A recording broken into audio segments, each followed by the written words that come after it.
제가 읽겠습니다.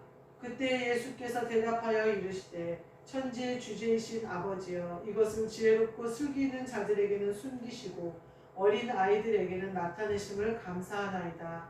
옳소이다. 이렇게 된 것이 아버지의 뜻이니이다. 내 아버지께서 모든 것을 내게 주셨으니 아버지 외에는 아들을 아는 자가 없고 아들과 또 아들의 소원대로 계시를 받은 자 외에는 아버지를 아는 자가 없느니라. 수고하고 무거운 짐진 자들아 다 내게로 오라. 내가 너희를 쉬게 하리라. 나는 마음이 온유하고 겸손하니 나의 멍에를 메고 내게 배우라. 그리하면 너희 마음이 쉼을 얻으리니 이는 내 멍에는 쉽고 내 짐은 가벼움이라 하시니라. 아멘. 오늘 말씀은 내가 너희를 쉬게 하리라 라는 말씀으로 함께 은혜를 나누고자 합니다.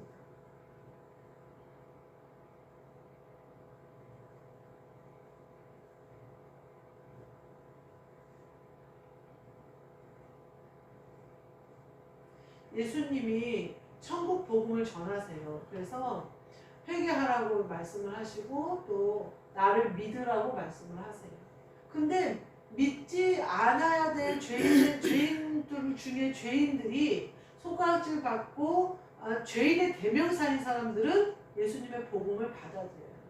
근데 하나님 아버지를 사랑하고 하나님 아버지의 일에 열심을 가진 사람들은 예수님을 믿지 않아요. 그런데 예수님이 오늘 뭐라고 하시냐면 어린아이들에게 나타내심을 감사하나이다 이렇게 얘기를 해요.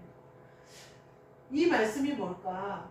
우리가 어린아이들과 같이 아는 것이 없다는 마음, 겸손한 마음이 있어야 되고요. 또 내가 죄인 중에 괴수라는 사실을 인식해야 돼요. 제가 모태신앙이고 대대손손이 신앙을 가지고 있고 집안에 목사님이나 장로님들이 많이 계세요. 그런 사람들의 오류가 뭐냐? 제가 오류를 겪었던 그 오류를 말씀드리고자 하는 거예요. 어떻게 생각하냐면요. 다 안다고 생각해요. 내가 하나님의 사랑을 입어서 나도 하나님을 사랑한다고 생각해요. 그리고 하나님 아버지와 내가 동행하기 때문에 언제나 나는 하나님 아버지께 충성스럽게 순종한다고 생각해요. 열심을 가지고 있다고 생각해요.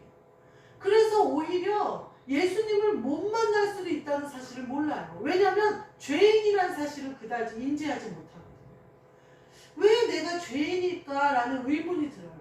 내가 왜 고난을 받는 사람, 저주를 받는 사람, 또 환난을 당한 사람, 예를 들면 교회에 갔는데 우리는 다 제자리가 있고 말하자면 좀 예를 들면 엄마 아빠가 권사고 장로고 봉사하는 자리가 있고 교사고 예를 들면 지역장이고 이렇게 다 자리가 있어요. 그게 당연해요. 그리고 어느 날 왔는데 아주 환난 가운데 계신 성도님이 오신 거예요. 근데 그 성도님이 너무나 어렵고 힘들고 괴로운 가운데 있어서 손주들을 키우면서 교회 청소를 하시면서 이제 생활을 하시는 거예요. 그러면 어떻게 생각하냐면 우리는 죄를 마치 다 통과한 걸로 생각을 해요. 그래서 우리는 죄가 없다고 생각하는 거예요. 제가 지금 생각하니까 어쩌면 예수님 시대의 서기관과 바리새인하고 내 모습이 똑같았을까 그런 생각이 드는 거예요. 물론 그때 티내지 않았어요. 그런 분들에게 잘해드렸고 상냥하게 해드렸고 알게 모르게 도와드렸어요. 집안에서. 그러나 마음 자세를 제가 말씀드려요. 마음 자세.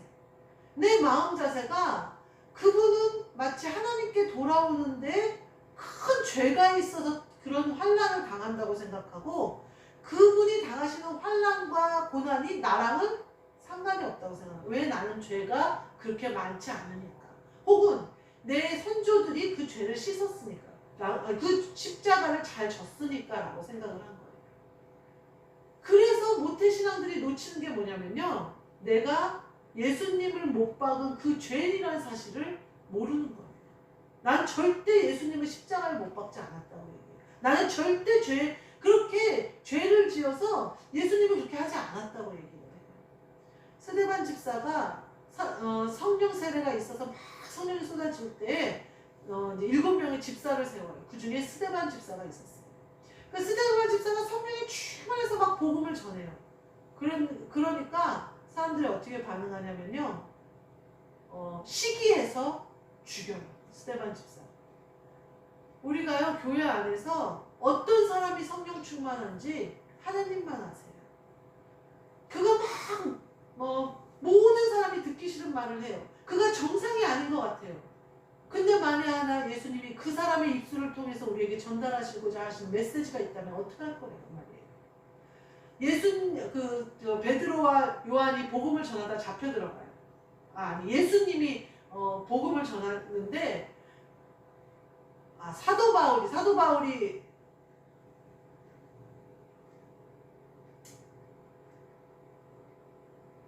예수님이 복음을 전하는데 가브리엘이라는 선생님이 이렇게 얘기해요.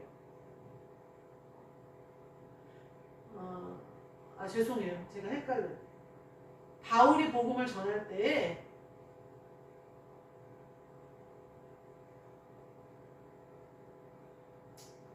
말씀 안 해야겠어요. 예수님이 하셨는데 제가 자꾸 헷갈려요. 여하튼 넘어갈게요. 우리가 죄인이라는 걸 알아야 된다는 거예요. 뭐라고 얘기하냐면 이게 만약에 하나님께로부터 온 것이라면 너희들이 저 사람들이 하는 말을 패하지 못하고 오히려 하나님의 일을 방해하게 되는 거니까 그냥 놓아 보내라 이렇게 얘기를 한단 말이에요. 우리가요 지금 모든 사람이 아니라고 하는 그 말을 하는 사람이 내 말이 옳고 저 사람은 틀리다는 것은 그건 내 기준에서 생각하는 거거든요. 예수님 기준에서 봐야 돼요. 예수님의 마음으로 봐야 돼요. 그것은 말씀으로만 비춰볼 수 있어요. 오늘 예수님이 뭐라고 하냐면요. 어린아이들에게는 나타내셨대요. 말씀을 깨닫게 해주셨대요. 죄를 씻지 않고는요. 말씀이 깨달아지지 않아요. 말씀이 계속해서 나를 찌르게 되고 그 말씀이 틀렸다는 생각을 계속 갖게 만들어요. 창세기 2장에 하나님이 아담하고 하와에게 뭐라고 얘기하냐면 선악과는 먹으면 반드시 죽으리라 그래요. 근데 3장에 딱 넘어가니까 뱀이 뭐라고 하냐면요. 너희가 하나님과 같이 된다 이렇게 얘기를 해요. 그것이 뭐냐면 선악과예요. 선악과를 먹으면 반드시 죽으리라 하신 그 말씀은요. 지금도 마찬가지예요. 니네가 세상에 가면 세상의 방법을 쓰면 육신을 따라 살면 반드시 죽는다라는 거예요. 그래서 그렇게 살지 말아라 라는 거예요. 근데 뱀이 뭐라고 그걸 표현하냐면요. 하나님과 같이 된다 이렇게 표현을 해요. 근데 저는 이게 기가 막힌 표현이라고 생각을 해요. 우리가 아담과 하와처럼 선택을 받았어요. 그래서 에덴 동산에 있어요. 근데 뱀은 계속해서 우리를 유혹해요. 뭐라고 유혹하냐면 하나님과 같이 된다고 유혹을 해요. 하나님은 뭐라고 말씀하셔요? 반드시 죽는다고. 뭐냐면요. 죄를 지으면 반드시 죽는다는 거예요. 근데 사탄은 뭐라고 얘기하냐면요. 죄를 지으면 하나님같이 된다고 얘기를 해요. 마귀는 뭘 알고 있냐면요. 우리가 죄를 지으면 지을수록요. 그 죄가 우리를 못 보게 만들고 못 듣게 만들기 때문에 내가 하나님인 줄 알아요. 내가 하는 게 다 옳은 줄 알아요. 내가 하는 건 다 성령님이 내 안에 오셔서 하시는 일이라고 생각해요. 그렇게 되면 어떻게 되냐면요. 다른 사람들은 다 틀린 거예요. 그렇게 되면 어떻게 되냐면요. 다 선악과를 먹는 거예요. 저것은 선이고 저것은 악이고 내가 판단하고 정죄하게 된다는 거예요. 그러면 반드시 죽는 거예요. 왜냐하면 예수 그리스도의 마음으로 하는 것이 아니라 내 마음으로 하는 거죠. 죄가 내 안에 들어와서 나를 다스리게 된다는 거예요. 그러면 영은 죽는 거예요. 반드시 죽으리라 하신 하나님의 말씀을 반드시 죄로 죽을 우리를 예수 그리스도께서 십자가에 달려 돌아가심으로 그리고 부활하심으로 우리의 죄값을 싹 씌우셔서 다시 우리를 회복시키셨어요. 하나님 아버지와 화목하게 하셨어요. 그렇다고 우리가 계속 죄를 지으면 되겠어요? 죄는 우리를 죽인다는데. 우리가 죄를 지을수록 어떻게 하는 거예요? 예수님을 십자가에 못 박는 거예요. 그걸 우리가 계속하고 있으면서 뭐라고 얘기해요? 나는 죄를 안 짓는다고 얘기해요. 그것이 바로 내가 하나님이 된 거예요. 내가 죄를 지으면서 내가 죄를 안 짓는 줄 아는 것은 내가 하나님이 돼버린 거예요. 하나님만이 죄가 없으신 분이세요. 모든 사람은 죄인이에요.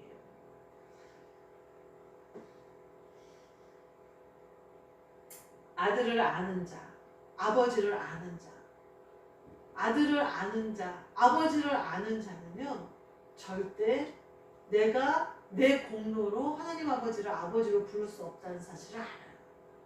예수 그리스도를 아는 자는 죄 없으신 그분이 내 죄 때문에 십자가를 지셨다는 사실을 알아요. 그 감격과 감사와 은혜가요, 사무쳐요.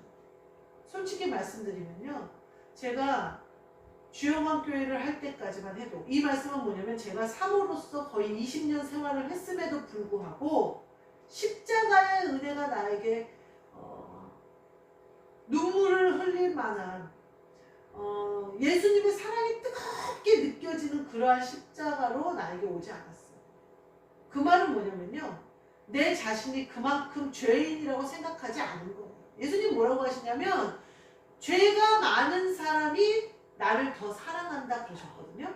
그 얘기는 뭐냐면요, 내가 내 죄가 크다는 걸 아는 사람만이 나를 크게 사랑한다는 거예요.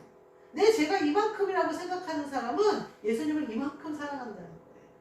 예수님이 그러잖아요. 율법 그 집에 초청받아서 가잖아요. 근데 그러잖아요. 너는 나에게 발 씻을 물도 주지 않았지만 저희는 내가 들어오는 순간부터 눈물로 내 발을 적시고 너는 손 씻을 물도 주지 않았다. 이렇게 비유를 하시잖아요. 그 비유가 뭐냐면 그만큼 예수님이 내 어떠한 큰 죄를 나를 죽음에서 생명으로 옮기시는 그분이라는 사실은 알겠는데 나는 그렇게 죽을 만큼 처참하게 십자가를 질 만큼 저주받은 자 같은 그런 죄는 안 지었다는 거예요. 나는 저 셀이나 저 창녀 같은 저런 죄는 안 지었다는 거예요. 저는요, 예수님을 많이 사랑하기를 원해요. 그래서 내 죄가 빛 가운데 다 드러나기를 원해요. 사람 앞에 드러나건 하나님 앞에 드러나건 상관없어요. 다 드러나기를 원해요. 그럼 그만큼 내가 예수님을 뜨겁게 사랑할 수 있기 때문에. 예수님은 이미요, 상상할 수 없는 사랑으로 우리를 사랑하셔요.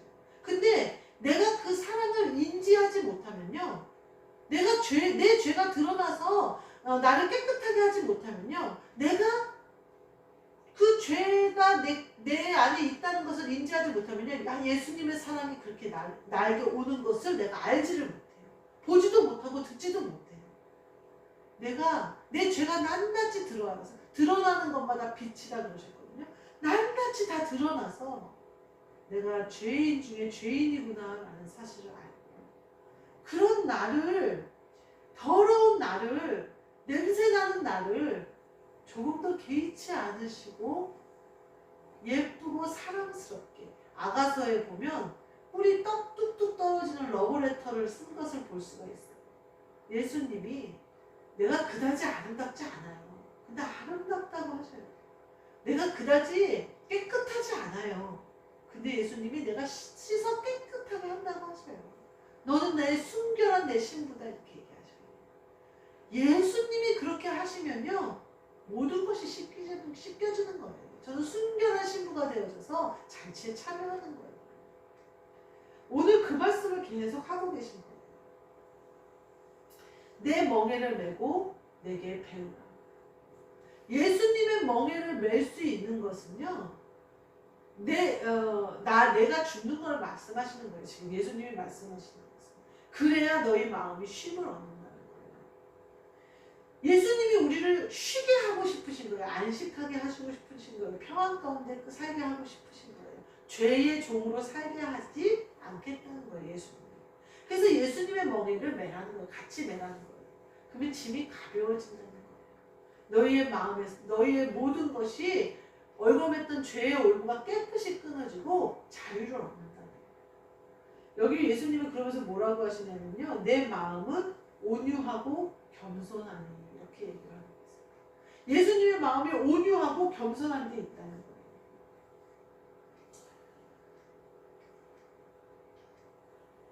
주님이 하시면 모든 것이 쉽고 가볍겠죠. 예를 들면 우리 보고 뭐 예수님이 우리에게 교회를 해라, 교회를 개척해라 그러면 5만 가지 생각이 떠오르죠. 상가를 얻어야 되나, 돈을 얻어야 되나, 어디로 가야 되나, 뭐 누구를 만나야 되나, 별의별 생각이 다 떠올라요. 근데 예수님이 하시면 순간에 쉽게 이루어져요. 근데 내가 하려고 생각하잖아요. 그럼 두려워져요. 걱정돼요. 뒤돌아가고 싶어요. 안 하고 싶어요. 예수님이 하신다 생각하면 큰 걸 막 하고 싶어요. 저지르고 싶어요. 그냥 다 해주실 것 같아요. 그리고 해주셔요. 근데 우리가 그 믿음의 그 턱을 못 넘는 거예요. 믿음의 턱을. 그 턱을 넘으면 예수님이 하시는 것을 목격하게 된다는 거예요. 그거는 사실 날마다 이 예배 가운데 일어나고 있어요. 예수님이 하시는 그 기적. 우리가 멍에를 예수님과 함께 매야 된다는 거예요. 골로새서 2장 20절에 무슨 말씀이 나오냐면요. 골로새서 2장 21절에 보면요. 이제 20절부터 쭉 나오는데 20절부터 제가 23절까지 한번 읽어볼게요. 너희가 세상의 초등학문에서 그리스도와 함께 죽었거든 어찌하여 세상에 사는 것과 같이 규례에 순종하느냐. 곧 붙잡지도 말고 맛보지도 말고 만지지도 말라 하는 것이니 이 모든 것은 한때 쓰이고 없어지리라. 사람의 명령과 가르침을 따르느냐. 이런 것들은 자의적 숭배와 겸손과 몸을 괴롭게 하는 데는 지혜 있는 모양이나 오직 육체를 따르는 것을 금하는 데는 조금도 유익이 없느니라. 여기서 지금 21절에 표현하신 것이 선악과를 말씀하시잖아요. 붙잡지도 말고 만지지도 말고 맛보지도 말라. 이건 한때 쓰고 없어지리라. 세상 것은 이렇게 없어진다는 거예요. 우리를 죄로 얽매이게 하고 멍에에 깔리게 하고 짐을 지고 가게 한단 말이에요. 근데 이거는 한때 쓰고 없어져 버리는 거예요. 이것이 우리를 살리지 못하는 거예요. 육체를 따르는 것을 금하며 영을 따라 살아야 되는데 조금도 유익이 없대잖아요. 조금도 유익이 없대요. 세상의 것은. 세상의 방법은. 내 방법은. 조금도 유익이 없대요. 제가 이태원에서 있었던 일을 생각하면서 우리 아들한테 참 미안하다 이런 생각이 들어요. 우리 아들이 중학교 1학년을 딱 들어갔더니 세월호 사건이 터졌어요. 저는 이태원 그 사건을 보면서 유실물센터가 이렇게 사진으로 비춰지는데 아이들의 옷과 신발을 보는 순간 세월호에 배가 가라앉던 그 장면과 클로즈업이 되면서 너무나 괴롭더라고요. 왜냐하면 딱 내 아들이 지나온 세대예요. 아들이 중학교 1학년 때 그 배가 가라앉는 것을 수십 번 텔레비에서 보여주는 거예요. 지금도 소름이 끼치는데. 그래서 우리 아들은 중학교, 고등학교 시절에 우리가 누렸던 그런 중고등학교 생활을 하지 못했어요. 그대로 지났어요. 드디어 대학을 들어가요. 대학을 들어갔더니 코로나가 터졌어요. 그래서 대학 신입생으로서 이제 중고등학교 때 학교에 매이고 시간에 매이고 학원에 매였던 것에서 벗어나서 정말 학문이 무엇인지, 아이들과 자유롭게 사랑이 뭔지, 인생이 뭔지, 사는 것이 뭔지 논할 수 있는 그러한 기회, 선후배와 함께 만날 수 있는 기회를 다 잃었어요. 그래서 아들이 그러더라고요. 내가 재수할 때나 대학 다닐 때나 지금 대학을 다니고 있는 게 맞는 건가 모르겠다는 거예요. 인강으로 계속 수업을 들으니까. 그러다 군대에 간 거예요.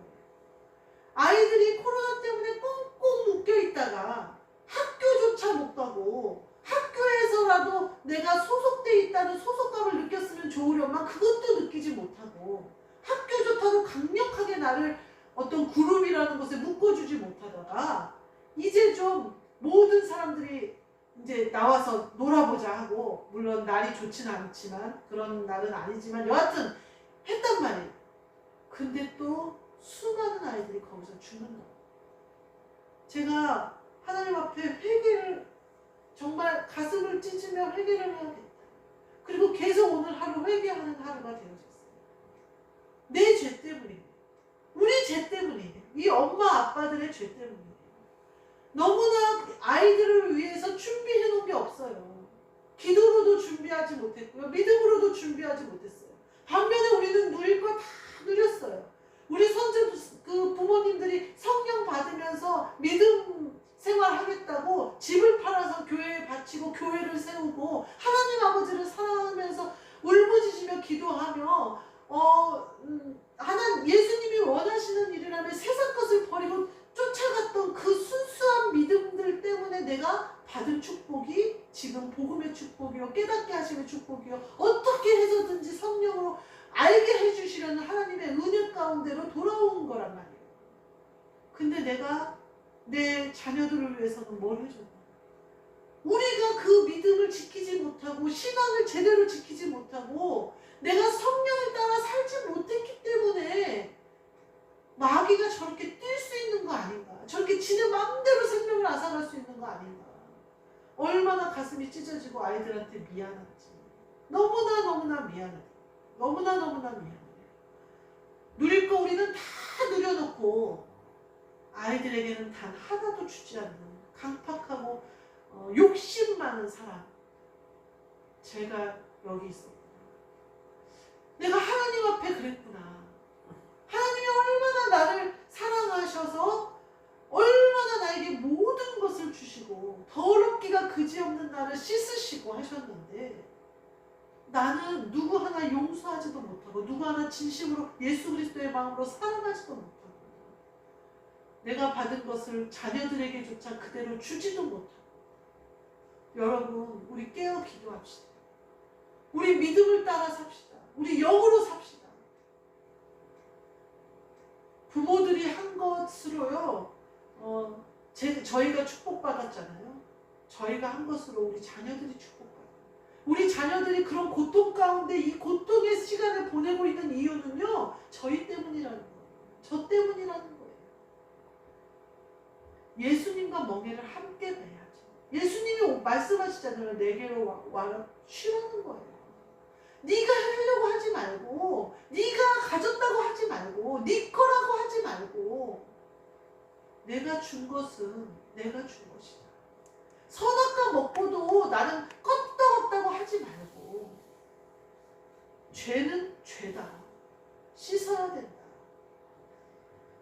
우리가 예수님께 나아가야 돼요.